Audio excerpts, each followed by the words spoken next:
Welcome everybody to yet another wonderful session lined up as part of a free and radical creative online series for radical pioneers brought to you by the wonderful team at the University of the Underground.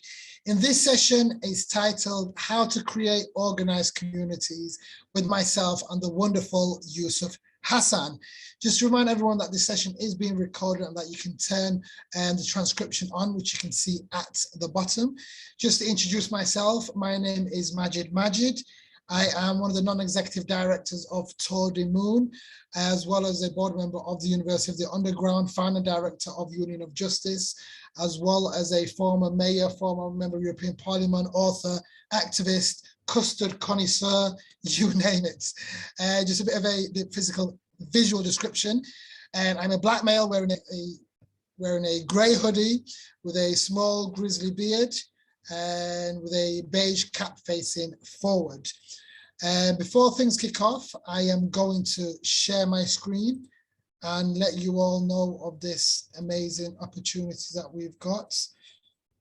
So, guys, we are giving away bags of money, and it's £1 million that we're giving away. So if you're interested, you can get funding to make a new creative project and feature in the festival Tour de Moon. Like if you want to make an immersive film, we can give up £25,000, make a short film, creative and digital arts. If you want to perform, write a story, whatever it is, there's so many amazing opportunities. So please do get involved. Check out tourdemoon.com/apply and share that with all your family and loved ones.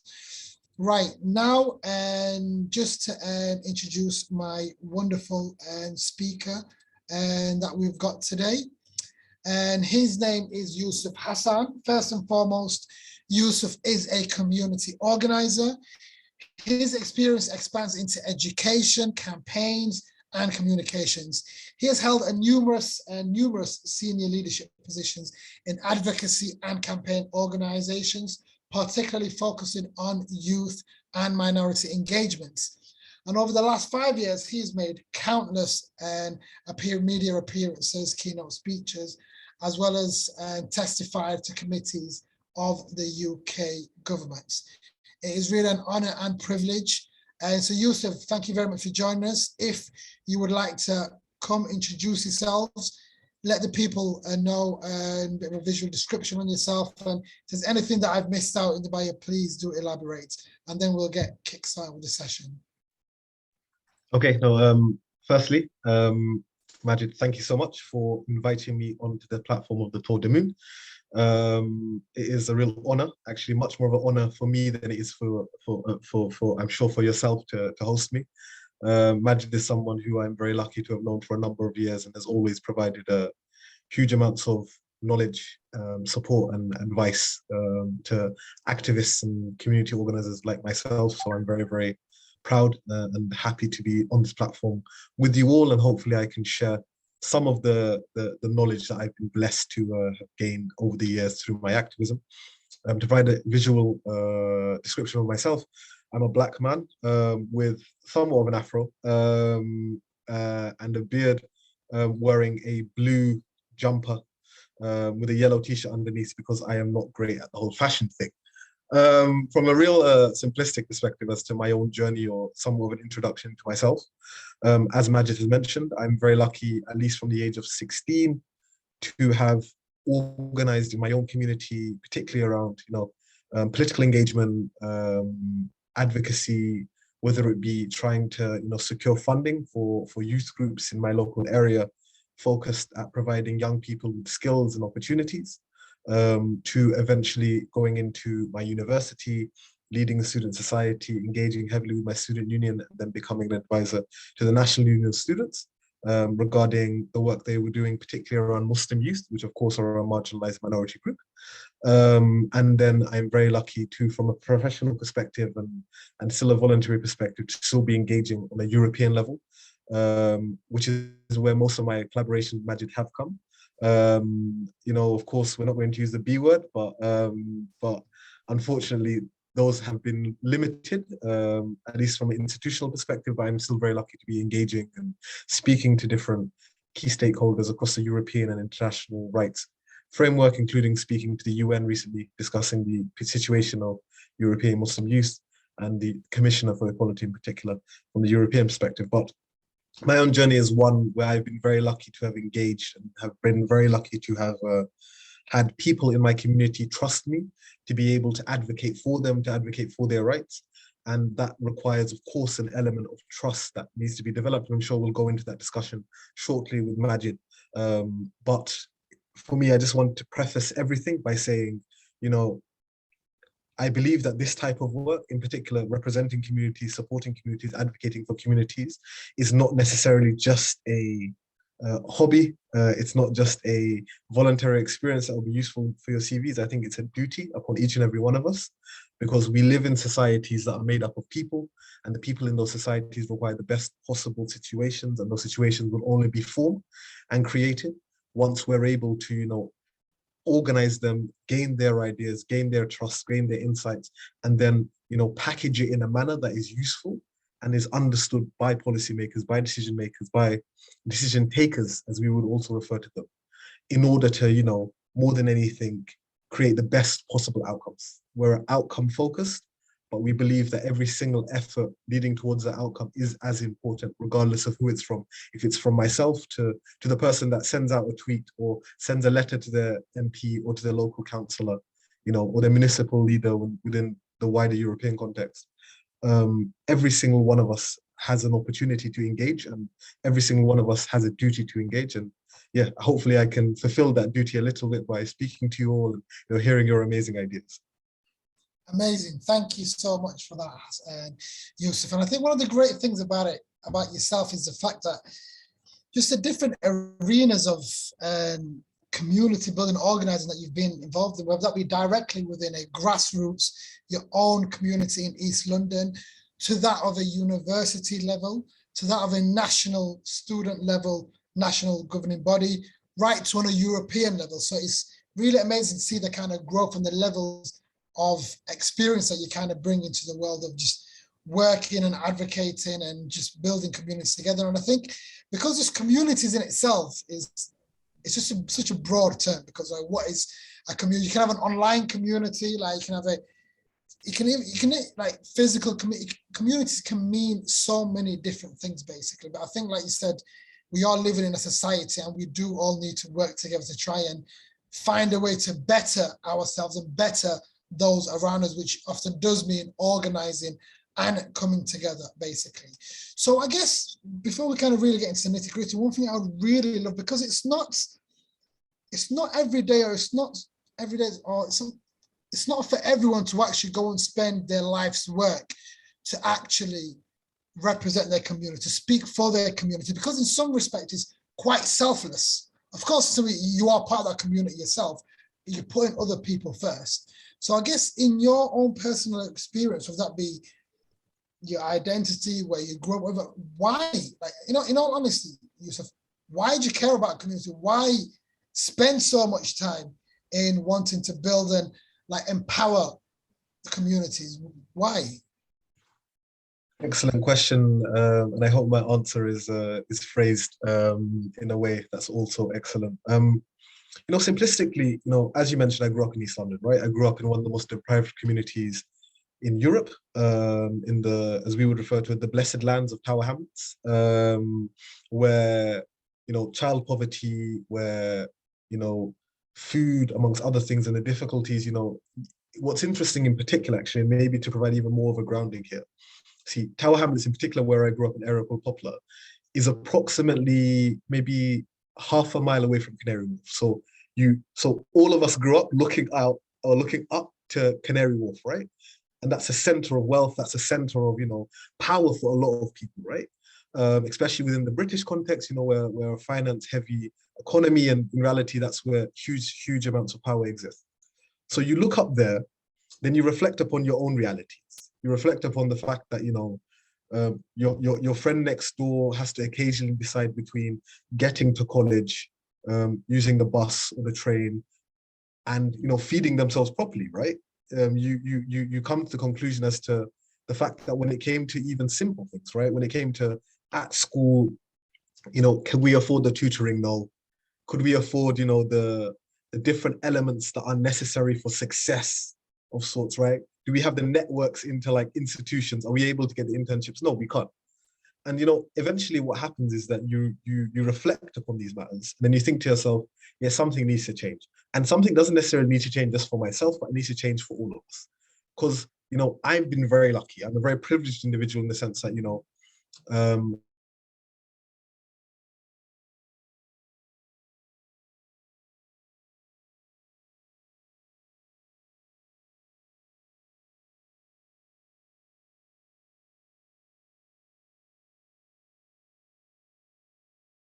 not financially, actually, like community, in the sense that the figures would say, um, they were still willing and able to ensure that they looked after us, right? They tried to take us on the path that they hadn't gone down. And I feel that's what community is all about. So for me, as I was growing up, I was like, how can I contribute here? I'm not going to be able to help the kids that were, you know, in the local area by, giving them money or giving them an internship at my plush organization, right? What I would be able to do is hopefully, enact change on utilizing the grassroots when it came to, decisions that need to be made around policy, whether it be funding communities, whether it be recognizing the needs of these communities and ensuring that those at the highest level were able to do so. So for me, it was actually grounded in, annoyance about where we were situated and what was around us. And it was about knowing that there was a responsibility upon me to give back to that community that gave so much to me. And ever since, I think, I don't want to call it selfless. I want to say it's human nature, or it should be human nature, to recognize what was done for you and do it back for others, right? You're paying it forward. And that's a belief or something that my mother was. I'm very lucky to have a mother who was supportive of me in the work that I've done, where my mum was on the phone occasionally when I'd come home, and I'm sure Magid is very similar with yours, right? At least there's a Somali thing about this. Like my mum was on the phone dealing with like benefits claim for one auntie up in Shoreditch, or like in North London, dealing with like immigration matters for another person stranded somewhere else. And it's normal. Like it was normal. This sense of giving is normal. So I needed just to find my niche to give. And that niche was activism, that niche was community organizing and advocacy. And so that's why I do what I do, or that's why I've been inspired to do what I do. And that's because of the work done by people before me and people around. I think it's an interesting point you made in regards to your mother, because it's that community exists, even though it's not labeled or defined. You know what I'm saying? Yes, it hasn't got a website, they haven't got a name to it. Like I said, it's just human nature for some people, or it should be. Like I said, one of the sad things is that we are living in a world which a lot of people are looking insular and kind of just looking of what they can take, rather than what they can kind of give. And one of the things I like to often say, a bit spiritual, is that God gave us two hands, one to climb up with, the other to lift people up as we're climbing. Because being at the top is lonely. You don't want to be like, yeah, I made it. Well, it's shit. Like it could have been so much better for you to uplift your community, and then you and your entire community and were to basically make it.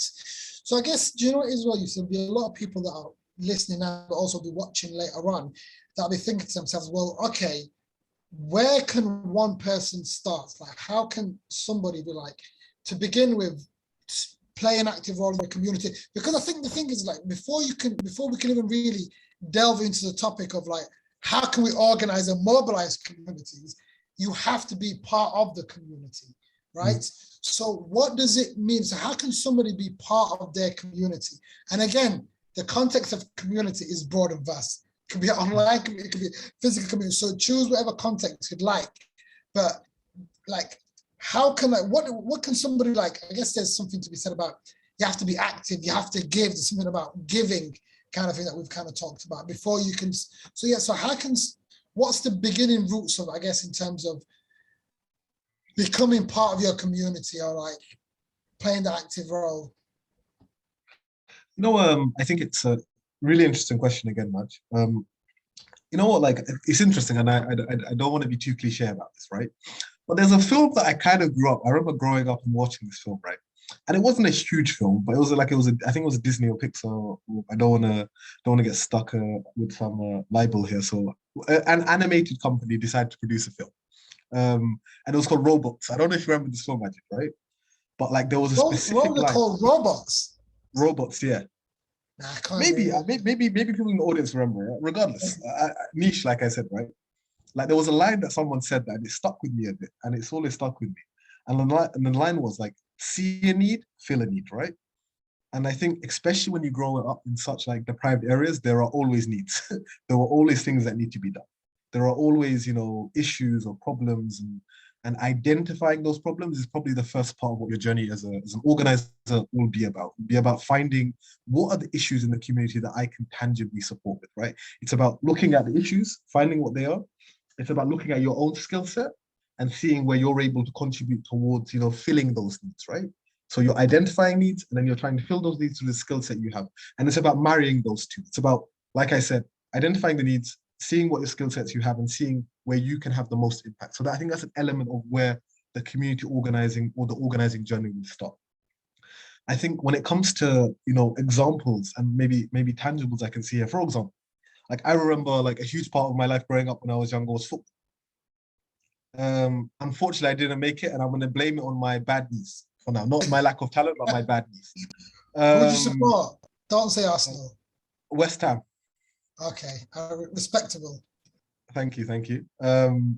So more or less, actually, like I said, we grew up, and football was a huge part of my life. Playing for the local team, the local area, the team in my local area. And then you know what? Like I remember I was speaking with a friend of mine. We were both in college. We're like, you know what? Like, why is no one running a team for the kids now?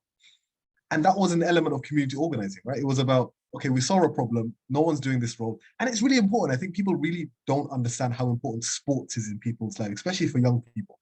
It teaches you skills, it gives you friends, it provides you with, discipline, provides you with drive, it provides you with an ability to, look past your local realities and maybe look towards more greener pastures and sorts, right? Literally greener in the sense that we're playing in the football field. But yeah, like I was saying, set up a football team. And in that, okay, set up the football team, great works. Like we were able to bring together kids, go around to the different areas, go to the different hubs of the community where kids that were younger than us were hanging out, go to the local mosque, go to the local like youth clubs, etc., because it's a predominantly Muslim area. And we found a lot of kids, and we played with them, and we were able to get funding, we were able to get kits for them, and we were able to give them something to be proud of and something to come towards every single Saturday. And it remains one of my favorite things. And you know what, Magid, like, and it's something that I haven't really shared yet so much. But I was walking around, and COVID has provided everyone with an opportunity to reconnect with the areas they grew up with. I hope anyway for most people. Those are you that have been lucky enough to have an opportunity to go back to where you grew up or the areas that you live in right now. And I ran into one of the kids I used to coach, right? Lovely, lovely, lovely chap called Shahid. I remember him, good centre back, very nice, very kind, and always willing to listen and take instruction. Ran into him, I was like, "How you doing?" Speaking to me, we're having like a long conversation. He's got a good job now. He's doing what he can. He goes, "You know what? Something really interesting you should know. Like we've restarted the football club, and now we're running it." I was like, "No way!" I was like, honestly, I wanted to cry, but of course I didn't because it's East London. You don't do those things. But no. So we spoke to him, and he's like, "We're taking it to another level." I'm like, "What do you mean?" He goes, "Oh, we're doing the football club, but we're also doing a tutoring club for the kids that come. So we're providing them with the opportunity to actually, have career progression and lessons about what they could do and how they can engage and how they can, further themselves from a career perspective. So we're providing them with the sports element, which is discipline, but we're also providing them with the uplifting opportunity, to be able to go further than just the sports arena, right?" And I thought to myself, like, it has nothing to do with me because this is like 10 years on from or 11 years on from when I was doing it. But for me, it was really heartwarming because I was like, you know what? This is an example of what happens when you invest in your community. When you see a need, you fill a need, and you provide people with the same understanding. Because it was never about the football for us. It was about community. It was about, giving these kids something to be proud of and making sure they understood that they had to contribute towards their communities. And this was an example of it. You gave the community something to be proud of playing football, and now you're giving back to the community by coaching these kids and actually also providing them with career insights, right? So I think I think for me, that's a personal example that has really provided me with a lot of inspiration even now, but hopefully will give you all an understanding as to where you can fit in. That, come on, I was doing this when I was 16, 17, so it's not as if I had any money, any networks, any contacts. It was just two hard-headed lads, one Bengali, one Somali, wanting to do something, and we were able to get it done. Thankfully it's had some legs so far. But so that's what, for me, that's what the crux of community organizing should or could be about. And it's incredible, and it's amazing the fact that it's restarted. And yeah, I think anybody would have welled up, you know what I'm saying? To think of the amount of, because like you said, sport is just one of those things that really does have a profound positive impact on people's lives. Basically, you hear so many times where literally people say, do you know that youth club, that football club that saved my life? Literally, like it's, and at times the reality is, Yusuf, is that you might not directly see the impact that you have on what you call it and young people, and they may not tell you, but best believe that you've had some matches. So it's super important. Like I said, the heart of that was you see a need, you feel a need, and that's what community and is basically. I'd really love for you to kind of really just touch upon in terms of the aspect of just collaboration, because yes, we haven't got the resources, we haven't got the money, we haven't got the, so it's, but we like, it's about reaching out to those that do, because they've also got an invested interest in this, because they are also part of the community, or they should. So it's, how can like we reach out to people, just even talk about like the value of working with other people, even if at times it can be people you don't necessarily agree with, because within a community you're going to find people who have opposing values or basically disagree, but what binds you together is that you share that community together, and that's the one thing that kind of you both care about, that brings you together, that you both invested in. So that should be a bridge in some sort of, basically we're working together to build a community. So if you kind of just touch upon like collaboration, working together with people, that'd be great. Okay, no problem. And you know, it's funny now because like the things that I would naturally do when I was younger, you know, because of my professional background at current, like I'm doing it from a professional perspective. So I've been able to somewhat like bring together the tools I've learned from a professional element and see how I could implement it when it comes to the organizing that I do in the community. And a great example is a stakeholder map, right? So one thing that I would do immediately if I'm thinking about community organizing at current is about doing a mapping exercise of seeing who are the people who have resources in that community and how can I engage with them? What's a method I can engage with them, right? For example, my local chicken shop, right? And people may not think about it, while I think about it, right? Like people who have money in the community, like how can I engage with this chap? Oh yeah, he loves football. Maybe offer him an opportunity to, you know, invest or support the local football team. And that's something that he'd be willing to do because it marries his interest with your interest. So it's about finding, you know, coherent, clear, you know, shared interests with the individuals that you're trying to engage with and influence. And once you're able to do that, you're able to, you know, find a method of securing those resources that you're looking for. You know, if I'm looking for people, or if I'm looking for structures or buildings, right, I'll go to my local priest or my local imam, and I'll ask, are you willing to provide us with the opportunity to use your conference room? And this is why I want to do it. I'm from the local community, and I want to do this because it's important. And you know, even non-religious spaces are also huge amounts. If there are local wedding venues or, you know, areas or, you know, spaces that are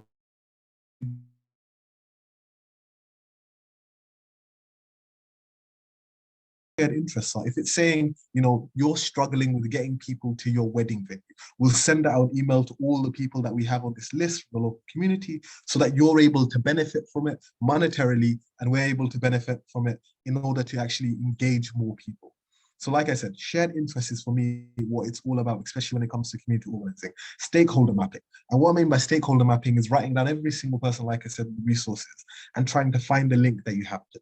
It's about writing down every single person and seeing if you're unable to directly engage with them, what spaces do they engage in? How can I engage in those spaces? Right? It's about going to events and discussions and meetings and gatherings and going with a plan when you go into these gatherings to extract as many resources and contacts as possible. That's what community organizing is about. It's about identifying resources, about identifying individuals with resources, and seeing how you're able to access them through shared interests that you can do. And sometimes people will go, people by your willingness to engage with them will expand your network. Because you may engage with this with this wedding venue, or this imam, or this priest, or this rabbi, and then he may think that you're an excellent individual that needs resources, that needs their work to be spread, and he might attach you, or she might attach you to every network that they have themselves. Because once you're able to develop, or to gain trust, and you're able to gain support, people are willing to open doors for you that you wouldn't have imagined. So like I said, I'd say those three things. I think the first one is stakeholder mapping, making sure you find where the people are. After you've done that stakeholder mapping, shared interests. After you've done those shared interests, see how you can expand your network through the individuals you've got invested in you and your project and your idea. It's not about the individual here, hopefully, and my piece of advice here will not be to engage people solely through yourself as an individual, but to engage them with an idea, with a shared belief, with this duty that we spoke about, myself and Magid, at the beginning of the event, in order to really gain investment into what you're trying to do. That's how I see what community organizing looks like from a tangibles perspective. And I hope that answers your question, Magid.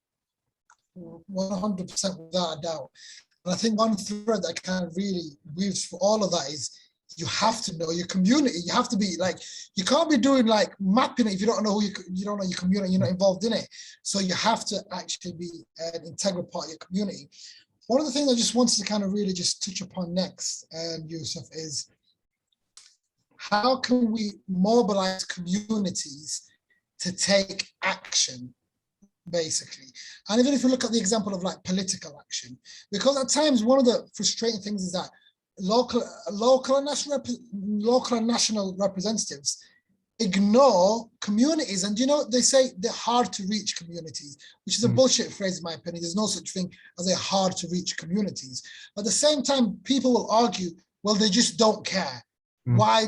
Like, because they're not going to vote. But how can we get community, mobilize them to care, and then for that care, once we got them to care, to actually get them followed up with some form of action? I think it's to begin with where you ended the last part, which is you have to know your community. What do people want? What do people need? What do people require to make their lives better? Right? How can we ensure that the outcomes for these individuals that you're trying to engage with are improved? And by improve, I mean, how can you find examples to get them out their doors, right? When it comes to political engagement. So for me, initially, it might actually be about doing, as cringe or as concerning as this sounds, and of course it needs to happen in the COVID secure environment, but surveying, right? And by surveying, I don't mean you go around with a list and knock on every door, right? I mean, asking the people around you, what are the major concerns that people have, right? And then trying to get them to engage with their friends and their relatives and their network within the community to understand what people's wants and needs are. And once you're able to identify them, finding activities to bring them together. Some people don't like meetings, but you know what they like? They like film screenings. Some people don't like, engaging in large gatherings, but you know what everyone likes? Free food. And it depends on your level of resource here, right? If you have resources and you need resources in order to carry out these activities to engage people, like I said, go back to your stakeholder map and find out where you can get those resources, right? So it's about really doing all of these things simultaneously. It's not that you do one part and then the other part. It has to happen together. And once you're able to actually engage people in an activity and provide people with, an interest, or provide people with an ability to, feel as if they are being heard, because a lot of people just don't feel like they're heard, especially in these communities that you're speaking about. This hard to reach nonsense that people use, right? They don't feel heard. So let's let them feel heard. Let's hear what they want. And then package that in a manner that is somewhat, coherent. And I don't mean like you have to write a 20-page policy paper, which I occasionally have to write because of the work that I do. But it can be just about, these are the 10 demands from the community, right? And then you go to the policymakers and you go to the political parties and you go to the individuals that engage in the political process and you say, yo, we need these done by the community. I've engaged with this many people and this is what they want. If you aren't able to do that, we will ensure that you leave office. And you know what people are scared of? Often people are scared of numbers. So it's about saying, it's about showing them, by the way, this is a picture of our last barbecue, and it's your choice. or this is a picture of our last shindig, right? It's the last picture of our last film screening or football match or whatever, like whatever accessible method you find that is relevant for your own communities and your own backgrounds, and say that's how it works. And I think examples of this can easily be found, for example, in like political organizing in the US, right? Which are great, which is an interesting example, right? For example, your Kendrick Lamar's, your J. Cole's, right? These big rappers. Not my music taste personally, but it's something that is quite admirable for me. That, you know, they would put on concerts and say, okay, everyone take out their phone. Let's get everyone to register to vote. The UK government voting registration website crashed when Adele tweeted, everyone register to vote, right?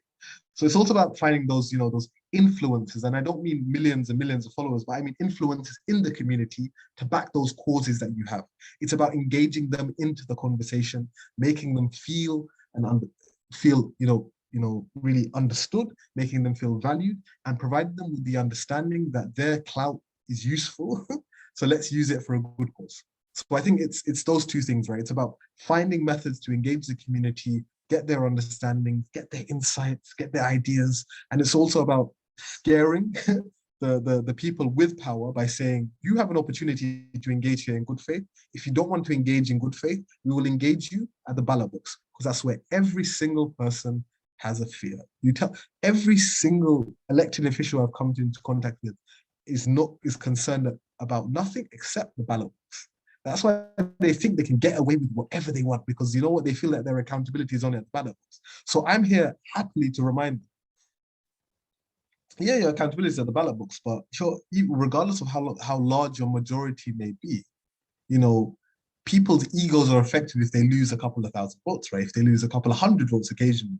And, you know, our political system is starting to converge in a manner that means that these large majorities will ebb and flow. They won't, like, they aren't coherent. Like, we don't have people, aside from a few seats in the UK context, and I'm sure across Europe it's similar, that where you have super majorities, but there are many seats where you don't have super majorities. And it's about really engaging in that manner, I think, in a manner that is in good faith, but centers your communities and centers their thoughts and their hopes and their dreams in that.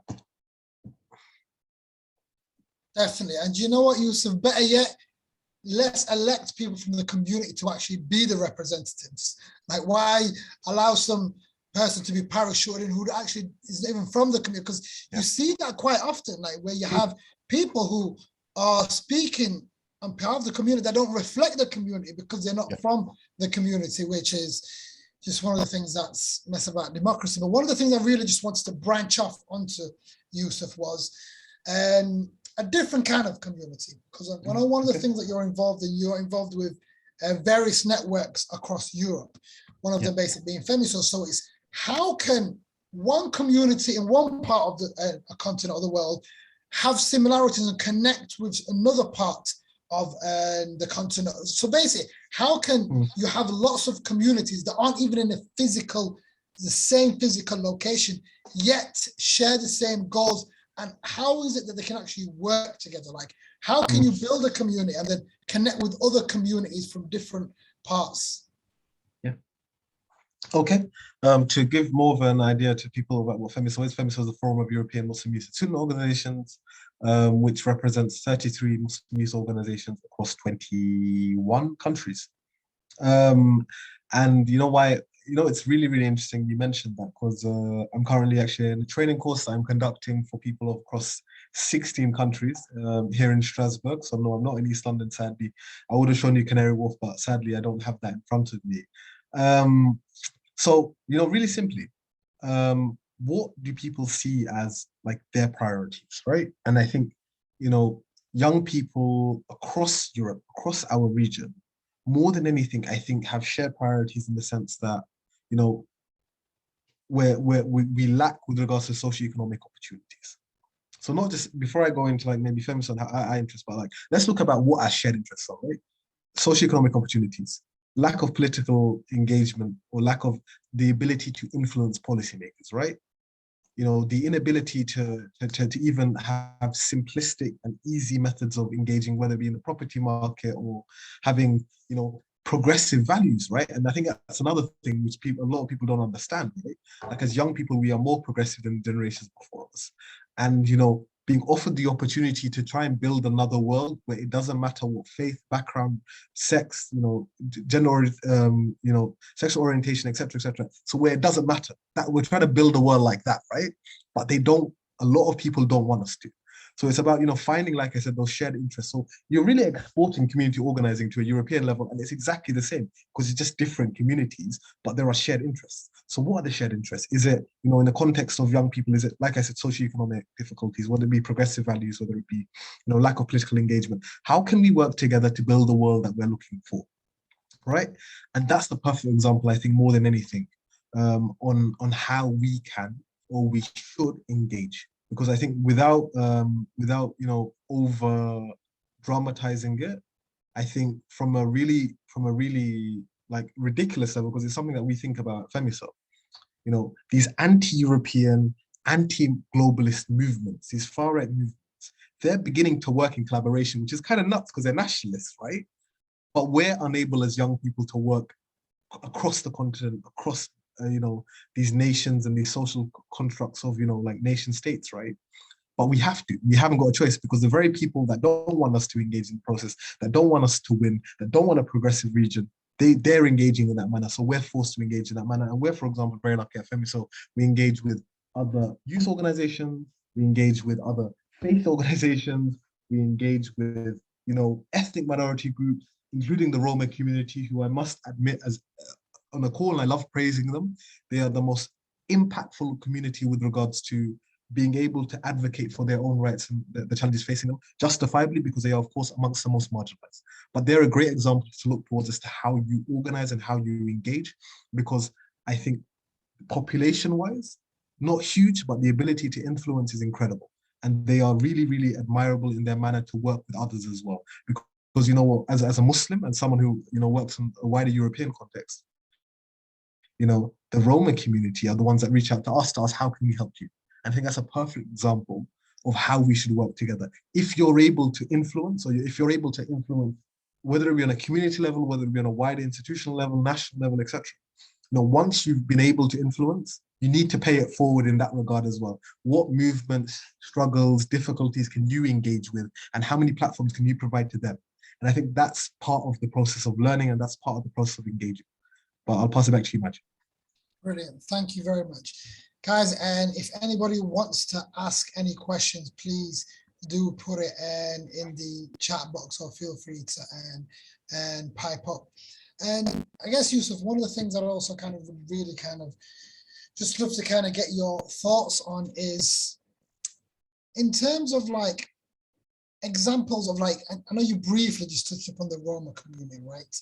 Are there, for somebody, I guess, who's works with communities, not necessarily your own community, but it's constantly working with different, communities, are there kind of things that your practices that you've seen, or like people that might be using new forms of technology, whether that be like, or they've created their own app for their community that actually people are engaged with? Like, for example, there's no point trying to get like the Somali community in East London to start an email list. You're just not going to get onto emails. Do you know what I'm saying? Or like, have you just seen like any kind of new practices or just interesting ways that people are engaging, or even just like practices, or even like their messaging's been a bit different, or like just any sort of like quirky, different, interesting practices, or like even ones that have worked or ones that haven't worked, kind of thing that you think, do you know what, that's actually, if we can do that, we can actually use that for ourselves and emulate that in other parts of a different community, and it actually work really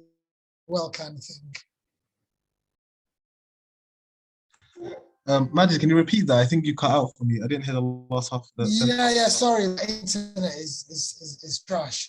But basically, are there any kind of, I know it's a really odd question and I don't like it, I just kind of thought within your experience, if you'd kind of come across any interesting tactics or methods or technologies, or just interesting ways that communities have kind of used to kind of collect information or work together, or just even get their messaging out there, for example? Yeah, honestly, really interesting question. Like an example, like I just said, the Roma community, I think, are incredible. And I think they've been able to communicate the challenges they face in creative manners. So, actually, really something, just to shout you guys out, toward the moon. I think like the ability to provide people creative methods for them to be able to convey the narratives that they face is something I think that the Roma community does very well. And I think the opportunity to do so is something that is limited because of course resources, but Toward the Moon I think are really, really great in being able to provide the opportunity to people to be able to communicate, like I said, that those messages of difficulty, but also those messages of hope, right? So I think an element of it is the arts cannot be forgotten. You know, a lot of the best lessons that I've learned as a human being with regards to my own values, with regards to, you know, trying to make the world a better place has come through the art form, right? Whether it be films, whether it be podcasts, whether it be, you know, songs, you can communicate messages to people. So don't be, you know, don't be immediately stuck in thinking, you know, the only way we can do things is by doing meetings and discussions and Instagram lives and etc. No, it's like let's find unique methods to communicate those messages, especially when it comes to the progressive values that you're trying to push. Second, I think other social media has opened up the world in the sense that we're no longer restricted by our, you know, our mobility. We're able to reach people from all over the world really simply through a click. So I think you have to be active, you have to be engaged. I know some people have difficulty because the causes they may be working on are, you know, slightly more sensitive or may not be, you know, taking place in, you know, highly politicized or democratic environments. But I still think there's a huge opportunity here for people to be able to, you know, try and, you know, lift others out of the, you know, out of, you know, unaware, you know, lack of information or misinformation that they may see online by providing them with resources, right? And like I said, like Instagram isn't the only way we do things, right? Some of the places that the place that I've learned the most over the last year, I'd say is TikTok, right? And I say that as someone who probably should be on TikTok. I think I'm a little bit too old. But like I think that's a really interesting medium that I think people have been able to communicate hugely, you know, complex issues in bite-sized manners, right? And I think that's probably an example, right? We exist in a time now where people's, you know, attention span, where people's engagement isn't huge. I think that's just one of those things that we just have to accept. So I think we have to find these innovative methods to engage, especially younger populations, right? And younger people. And I think the last thing I'd probably say is by really trying to listen. And by listen, I mean, look at what people are saying online, look at what local communities are saying, and try and package it to them in that manner. I know, for example, I'm not going to reach my mother's generation via TikTok or Facebook or Instagram. But you know what? I'll probably reach them. I'll reach them, you know, in a voice note they can send around the WhatsApps, you know, in the you know, hopefully not fake news on my end, but you know, the long WhatsApp messages that they tend to forward on, which I think is across communities. And you know what, also maybe to reach them, you know, in being able to provide information to them through conversation, right? And I think that's probably one of the bigger mistakes that our generation has made. I don't think we have enough conversations. Let's have those conversations, let's engage with people on their own levels. But when we need to innovate, let's innovate. There's nothing that restricts you. Just do it, try it. If it doesn't work, let's try something else. There's nothing that restricts you. And in no shape or form should you be creating barriers for yourself or obstacles for yourself. Back to you, Magid. In all honesty, Yusuf, I think that's a fantastic way to kind of really wrap things up for this evening. And honestly, thank you so much for all your wisdom, practical advice, thoughts, and everything that you have done and that you continue to do till this day. So yeah, massive thank you very much. And on behalf of everyone at Toward the Moon, big love. Thanks for everybody that's watching and that's going to be watching online as well. Just another final reminder for everyone to check out TowardTheMoon/apply to see all the amazing, wonderful grants and funding that we basically got. And on that note, peace out. Ayo, you can stop recording now. Ayo? Anyway, Yusuf, we're all done here. Well, all right, man. Well, thanks so much for everyone for joining. Honestly, it was really, really great to be able to, you know, package those thoughts because they're great questions that Magid gave me. Yeah, and I look forward to engaging. Definitely. Give salams to everyone from me as well and have a lovely rest of your day. We'll do. All right then. Thank you. Thank you. Bye. Peace.